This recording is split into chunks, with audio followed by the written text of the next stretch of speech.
Hello students, Rajesh sir edu point में आपका स्वागत है। यदि आप मेरे चैनल पर नए हो तो ज़रूर सब्सक्राइब कर लीजिएगा, क्योंकि बोर्ड परीक्षा से रिलेटेड महत्वपूर्ण प्रश्नों का गेस और उत्तर यहाँ बताए जा रहे हैं और लिखने के तरीके बताए जा रहे हैं। कौन से प्रश्न पत्र कैसे लिखना है, कौन सा क्वेश्चन कैसे लिखना है, ये सारी चीज़ें आपको अच्छे से डिटेल में बताई जा रही हैं। और प्रश्न पत्र में क्या आएगा इस साल बहुत अच्छे से समझाया जा रहा है। तो अगर नए हो तो ज़रूर सब्सक्राइब कर लीजिए। और यहाँ गेस भी दे जा रहा है महत्वपूर्ण प्रश्नों को जो आपके परीक्षा में आएगा। आगे देखिए, आज मैं आपको बताने वाला हूं कि बोर्ड परीक्षा में आपको ज़्यादा से ज़्यादा नंबर कैसे लाना हो और किस तरह से आप तैयारी करें कम समय में, जिसे आपको अच्छे से अच्छे अंक प्राप्त करें। देखिए, दुनिया में कोई भी काम ऐसा है जो कि ना हुआ हो। अगर आप थोड़ा सा अपने आप पे प्रतिबंध रखते हैं, अपने आप को कंट्रोल में रखते हैं, समय का ख्याल रखते हैं, तो बड़ी से बड़ी चीज़ों को भी आप जीत सकते हैं। तो मैं आज आपको बिना देर किए हुए एक बात बताना चाहता हूँ कि देखिए, कोई भी चीज़ आसानी से मिलना संभव नहीं है, उसके लिए हमें कुछ ना कुछ करना पड़ता है। और भरोसा रखिए ऊपर वाले पे, वो आपकी भी मदद करेगा अगर आप अपने मदद करते हैं तो। कहा जाता है, देखो, निराशों में आस पैदा करता है, दिलों में विश्वास पैदा करता है। मिट्टी की तो बात अलग है, ईश्वर तो पत्थरों में भी कोमल घास पैदा करता है। ये बात जो आप देख रहे हैं, ईश्वर की दी हुई चीज़, हर धरती की बनाई हुई चीज़ उन्हीं की है। और अगर हम उन पे भरोसा रखें तो अवश्य ही सफल होंगे। और आज हम जो बताने जा रहे हैं आपके बोर्ड परीक्षा के लिए बड़ा ही महत्वपूर्ण चीज़ है। इसको ध्यान से देखिए और समझिए। एक एक पॉइंट ज़्यादा देर नहीं लगेगा, 5 से 7 मिनट में आपका कंप्लीट हो जाएगा। तो पूरा वीडियो देखिएगा, आपको अच्छे से पढ़ने का तरीका समझ में आ जाएगा। देखिए, सबसे पहला तरीका क्या होता है कि फर्स्ट, कि आप जब भी कोई काम शुरू करते हैं तो उसमें जो होता है ना कि आप घबरा जाते हैं। 1 से 2 दिन आप पढ़ेंगे, उसके बाद से आपका क्या होगा कि 1 से 2 दिन में आप पढ़ाई छोड़ देते हैं। बीच में अगर रोज़ 5 घंटा पढ़े तो तीसरे दिन आप ज़ीरो कर देते हैं, तीसरा दिन आपका ज़ीरो हो जाता है। तो इस तरह पढ़ाई पूरा बेकार हो जाती है। पढ़ाई के लिए देखिए कंटिन्यूटी ज़रूरी होती है, रेगुलरिटी ज़रूरी होती है। तो आप लोग रेगुलर पढ़ें, और किस नियम से पढ़े वो मैं आपको एक एक करके बता रहा हूँ, आप लोग नोट भी कर लीजिएगा। देखिए, सबसे पहले है टाइम मैनेजमेंट करना। अगर आप टाइम मैनेज नहीं कर पाते हैं तो समझिए कि आप जो है कि सही से पढ़ नहीं पाएंगे। क्योंकि देखिए, टाइम मैनेजमेंट का मतलब है पहला स्टेप कि इसमें आपको क्या करना होगा कि पहला कि आप ये देख लीजिए कब आपको खेलना है, कितना देर खेलना है, ठीक। दूसरा, आप ये देख लीजिए कि आपको कितना देर सोना है। तीसरा, आप ये देख लीजिए कि आपको कितना देर घूमना है। और भी आप जो काम करते हैं वो सब एक टाइम फिक्स कर लीजिए, जिससे आप उतना देर खेल सके, घूम सके। उसके बाद आपको मैं कुछ चीज़ बता रहा हूँ, जितना देर आप पढ़ना है, प्रतिदिन पढ़ना है। आपको क्या करना है, प्रतिदिन आपको जो है कम से कम 6 से 8 घंटे पढ़ने हैं। तो इसके लिए देखिए, आपको टाइम टेबल बनाना पड़ेगा और अलग से टाइम आप लोग नहीं निकालना है। इसी 24 घंटे में आपके लिए टाइम टेबल बनाना पड़ेगा। क्योंकि अगर आप जितना समय इधर उधर घूमने खेलने में बर्बाद करेंगे, आपका नुकसान होगा। तो प्रतिदिन आप 6 से 8 घंटे के लिए टाइम टेबल हम बताते हैं कैसे आप निकालेंगे।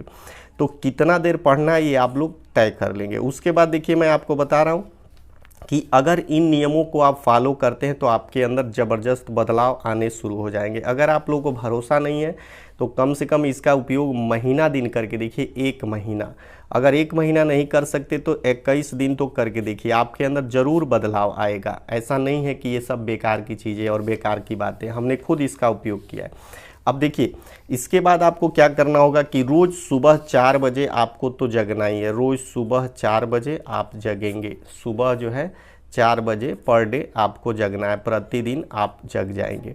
और उठ करके कम से कम आपको सुबह 3 घंटे पढ़ाई करनी है। 3 घंटे यानी सुबह 4 बजे से लेकर 7 बजे तक आपको पढ़ना है। ये आपके लिए बहुत ही फ़ायदेमंद रहेगा। तो अगर आप नहीं पढ़ते हैं प्रतिदिन, ये सुबह उठ नहीं पाते हैं, तो आप अपनी क्षति देखिए। सुबह उठ के पढ़ना बहुत ज़रूरी है। ये बातें आप सुने भी होंगे कि हर ऋषि मुनि सुबह भोर में जगते थे। क्योंकि उस समय हमारा दिमाग शांत होता है, सारा दुनिया शांत होता है। उस समय जब हम अध्ययन करते हैं तो माइंड में वो चीज़ें बैठ जाती हैं, दिमाग शांत होने के वजह से। अब अगली बात मैं करूँगा कि आप सुबह तो पढ़ लिए, लेकिन शाम को भी आपको पढ़ना पड़ेगा। तो देखिए शाम को आपको पढ़ना कब से है, दिन भर खेलिए कूदिए और शाम को 6 बजते ही 6 बजे से शाम को 6 बजे से रात को 10 बजे तक आपको पढ़ना है। चाहे आप कहीं भी रहे, 6 बजे से लेके रात को 10 बजे तक आपको पढ़ना ही पढ़ना है। तो इस बीच में आप लोग थोड़े नाश्ते करके बैठिएगा और फिर वहाँ से आप लोग पढ़ना शुरू कर दीजिए, इतना आप तय कर लीजिए। और ये काम पर डे करिए, आदत बना लीजिए। जब आदत बन जाएगी ना तो आपको अच्छा लगने लगेगा। और फिर आगे मैं बताना चाहूँगा कि कैसे आप नोट्स वगैरह बनाएं जो आपके बोर्ड परीक्षा में काम आए। तो देखिए आपको क्या करना है, हर सब्जेक्ट का आपको नोट्स बनाना है। जैसे नोट्स कैसे बनाएं, अब मान लीजिए अब तो परीक्षा नज़दीक है, मार्च में एग्ज़ाम है, तो आपको कैसे सब्जेक्टों का नोट बनाना है, क्या करना पड़ेगा आपको। पहला काम ये करना पड़ेगा कि जो मोस्ट इम्पॉर्टेंट क्वेश्चन है, मोस्ट इम्पॉर्टेंट, उनको हर एक चैप्टर से अलग कर लीजिए, हर एक चैप्टर से अलग करके और उसका नोट्स बना लीजिए, ताकि परीक्षा के पहले जब आप जाएं तो उसको दोहरा सके, रिवीजन कर सके और वो आपकी तैयारी अच्छी हो जाएगी। तो मोस्ट इम्पॉर्टेंट क्वेश्चन को रोज़ रिवीजन करना है और उसको नोट्स भी बनाते जाना है हर एक चैप्टर से। अब अगला देखिए पॉइंट मैं आपको बताने जा रहा हूँ कि कम से कम 8 घंटे नींद अवश्य ले, इससे आपका माइंड जो है शांत रहेगा और याद करने की क्षमता बढ़ेगी। अगला स्टेप ये होगा कि अगर आप सफल होना चाहते हैं तो इस नियम का पालन आपको करना ही पड़ेगा। आपको इसकी आदत नहीं है तो आपको पालन इसका 21 दिन तक करके देखिए, आप में अद्भुत क्षमता उत्पन्न हो जाएगी। पहले और क्या थे और आप 21 दिन क्या बन जाएंगे, इसकी आदत बना के देखिए, आपको खुद ही आदत बन जाएगी। रोज़ सुबह कोई और जगाता था, आप खुद जगने लगेंगे, आपके दिमाग में वो चीज़ें खुद आने लगेंगी। इसको कहते हैं बायोलॉजिकल, आपके माइंड में एक क्लॉक लग जाएगा, एक घड़ी लग जाएगा, जिससे घड़ी आपको रोज़ खुद जगा देगा बिना अलार्म की।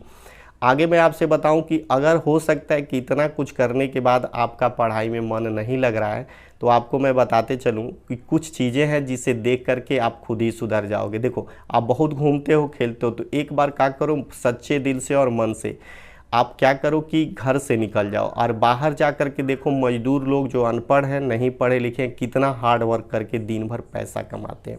और वो बाज़ार जा रहे हैं आप, तो बाज़ार में भी देखिए लोग रिक्शा चलाते हैं, मजदूरी करते हैं।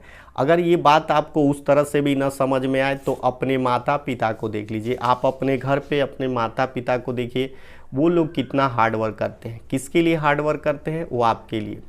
तो आपको क्या करना चाहिए कि आपको सब सुख मिलते हुए आप बेकार के घूम रहे हैं, तो कल हो सकता है कि आप भी उनके जगह हों और उस मजदूर के जगह हों।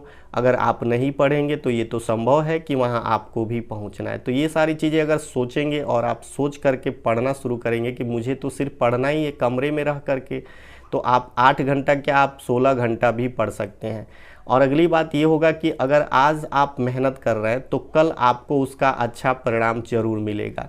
याद रखिएगा कि दुनिया में प्रेमिका धोखा दे सकती है, प्रेमी धोखा दे सकता है, लेकिन याद रखिएगा कि ये हमारा जो पढ़ाई का इश्क है ना, ये कभी आपको धोखा नहीं दे सकता है, कहीं आपको बेकार नहीं रख सकता। ये पढ़ाई ऐसी चीज़ है, तो आपको है पढ़ना होगा। तो आगे आपको मैं बताते चलूँ कि देखिए जितनी ज़्यादा मेहनत करोगे किस्मत उतनी ज़्यादा साथ देगी। तो भरोसा रखिए खुद पे और मेहनत करना शुरू कर दिए। मैं ये नहीं कर रहा हूँ ज़िंदगी की सारी खुशियाँ छोड़ दीजिए। देखिए जीवन में हर खुशी भी ज़रूरी है, तो पढ़ाई भी ज़रूरी है, क्योंकि पढ़ाई से ही आपका भविष्य बनने वाला है। तो मजाक मत बनाइए पढ़ाई को, वरना आप बाद में चल के मजाक बन जाएंगे।